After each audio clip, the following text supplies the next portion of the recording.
O ba ang bilang ng mga walang trabaho o negosyo sa bansa noong November ng nakaraang taon? Batay sa Labor Force Survey ng Philippine Statistics Authority o PSA, naitala sa 2.25 million ang bilang ng mga walang trabaho, walang negosyo noong November 2025. Katumbas po ito ng 4.4% na unemployment rate na mas mababa kumpara po sa 5% noong October 2025.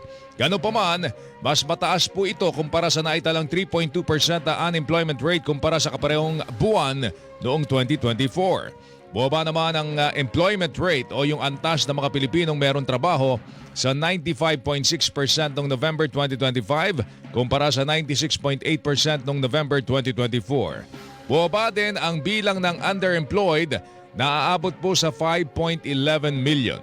Ayon kay Undersecretary Claire Dennis Mapa, National Statistician, Civil Registrar General ng PSA, kabilang sa mga industriya na nadagdagan ang mga meron pong trabaho o negosyo ay ang Public Administration and Defense, Compulsory Social Security, Education, Administrative and Support Services Activities, Construction, at Information and Communications. Super Radio